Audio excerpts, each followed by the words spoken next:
Türkmenistanyň prezidenti Gurbanuly Berdimuhammedow 8-nji maýda Balkan vilayatynyňky Altynasır kölüniň çägine gurulýan täze obanyň düýbüni tutmakda barasyna gatnaşdy. Ýaş estradaçylar dawarada Türkmen kölüne bagyşlanan aýdym aýtdylar. Olar ony Bagyt köl diýip atlandyrdylar diýip TDH habar berýär.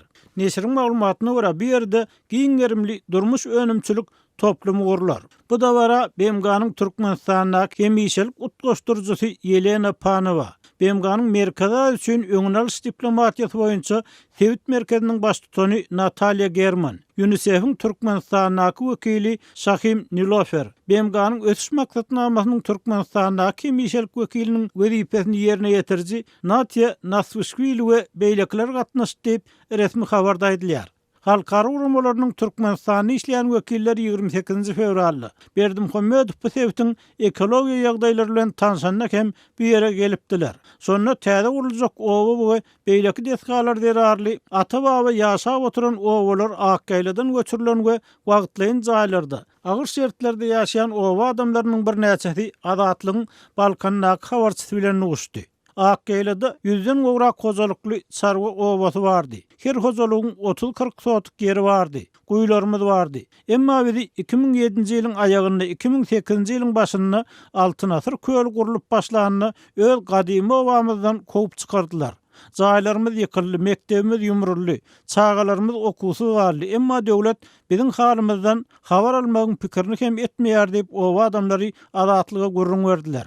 Emma Türkmen häkimetleri owa adamlarynyň bu şikaýetlerine reaksiýa bildirmediler. Täze düýüp tutulan owada 200-den gowrak ýaşaýyş jaýynyň guruljagy habar berilýär. Emma ol jaýlardan odal jaýlary ýykylan owa adamlaryna hem beriljegi, eger berilse nähili esasda beriljegi aýdym bolmany galýar. Awstriýada ýaşaýan türkmen aktivisti Nur Muhammed Hanahuň pikirçe, häkimetler Aşgabatda jaý ýykylan adamlara degişli kompensasiýa bermekden boýun gaçyryp bilýän wagty owa adamlarynyň beýle kompensasiýa alyp biljegine inanmak kyn.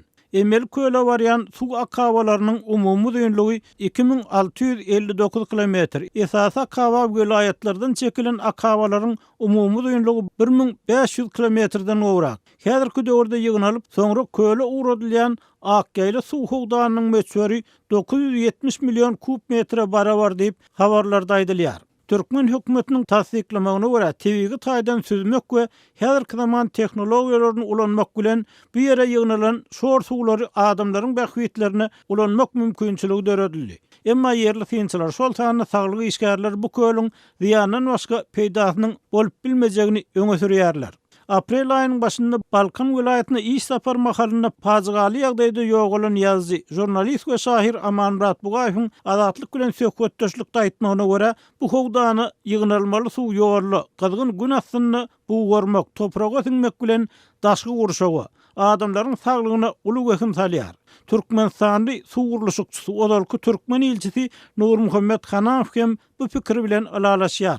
Bu mahal on ýaly beýkeşler ýok, suw ýok.